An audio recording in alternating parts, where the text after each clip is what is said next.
Alright, so today I've got kind of a weird problem with the BMW. It's a 2013 328 i convertible. So it's an E93 and it has the N52 6-cylinder. But it'd be the same, basically the same car as E90, E91, E92. So this car has, like I said, a really strange problem with a screeching noise when the engine is at idle. It doesn't make a difference whether you're driving or, in park. It's basically anytime the engine is in like a no load cruise scenario or sitting at at idle, it's got this really weird loud like belt screeching noise. So let me show you what this car is doing and how you go about fixing it.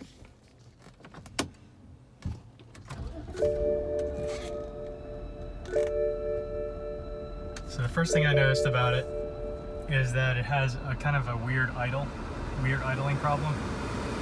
It'll idle a little bit low and rough, and then it will kind of fluctuate and just not act exactly correct. No warning lights on. It runs perfectly fine. It runs really nice, but you may be able to hear it even inside the car.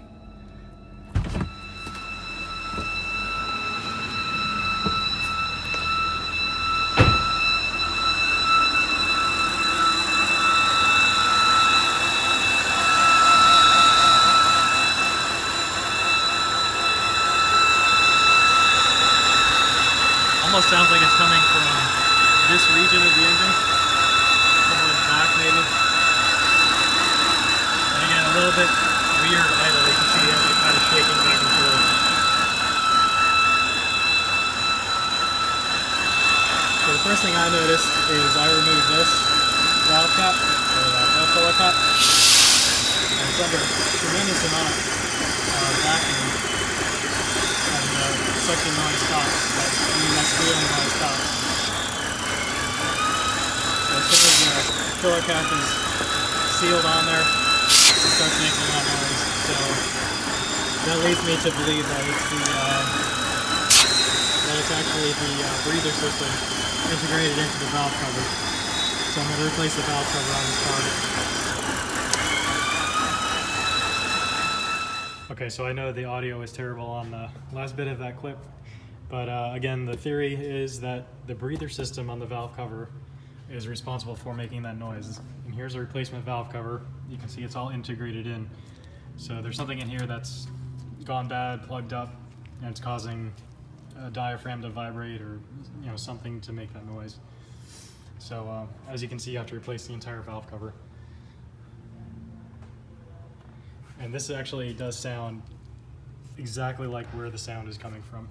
It's coming from that back in that region there. Okay, so it's fairly simple to get the engine taken down to this point.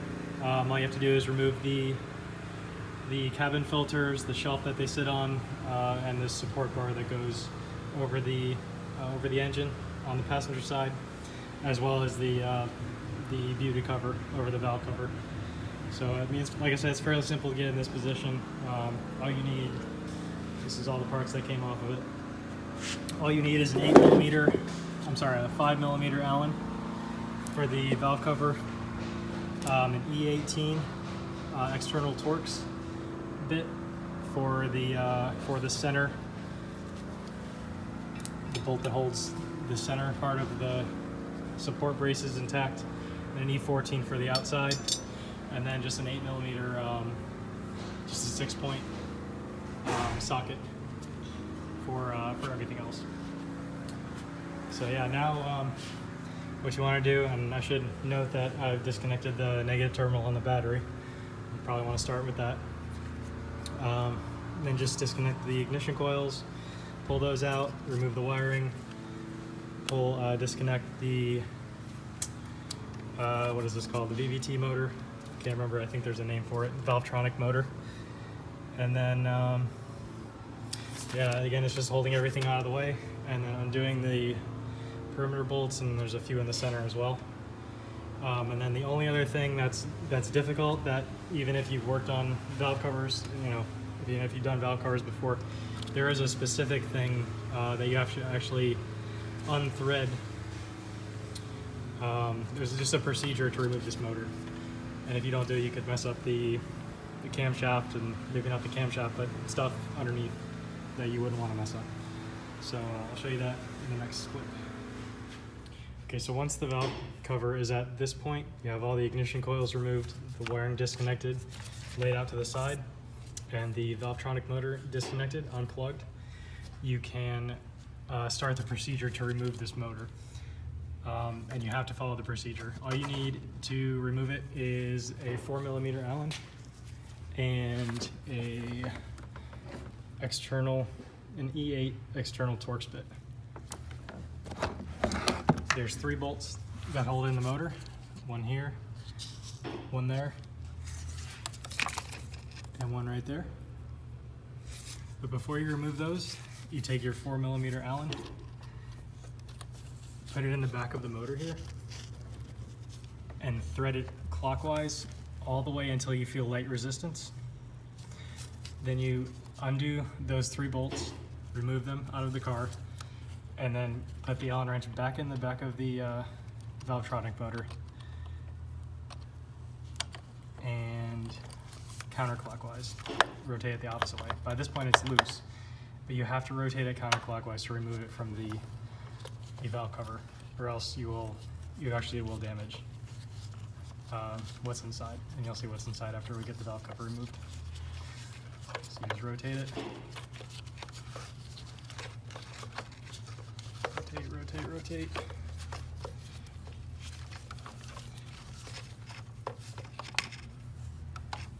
It's extremely hot because I just had the car on. You can see why you have to rotate it out, because the end is threaded.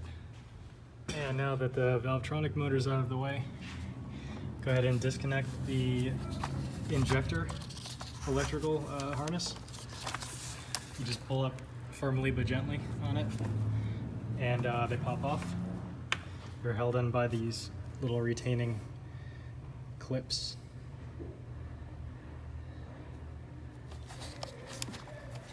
But they're not on there too bad. And then you can continue removing all of the rest of the hardware for the valve cover. Alright, so now that the valve cover is off, you can see really clearly what would have been damaged were you to just pull on that Valvetronic motor.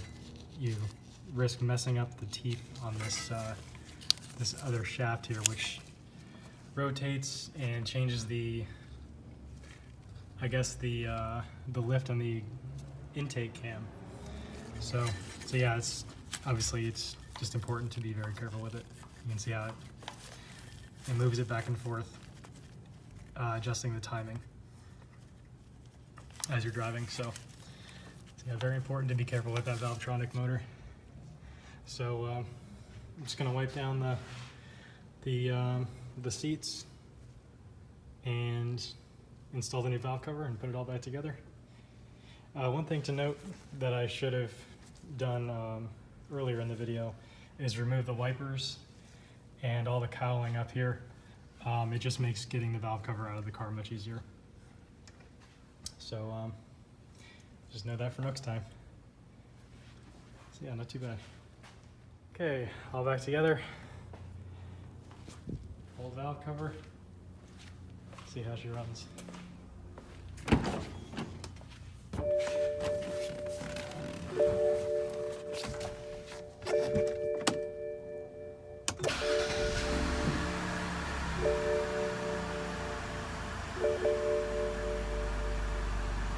Perfect. No more idle issue. And nice and quiet.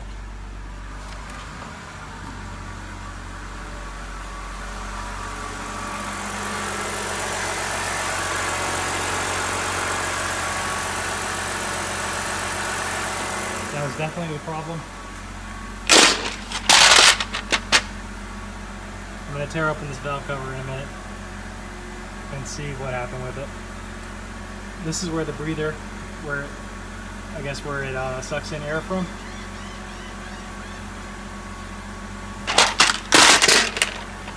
I'm going to try to open this up. and see what's wrong with it. Okay, finally, I just want to take one quick look at the breather system.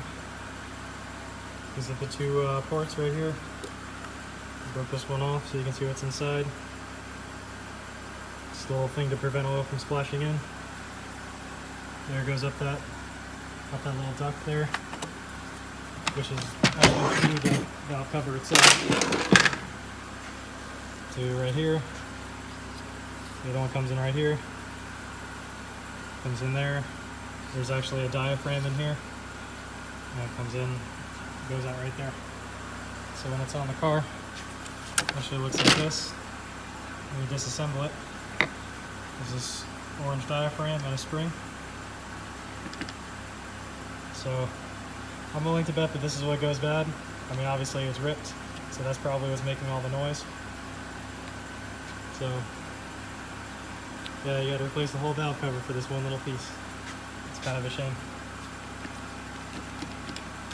So yeah, if your car's making that noise, it's definitely this little orange thing right here.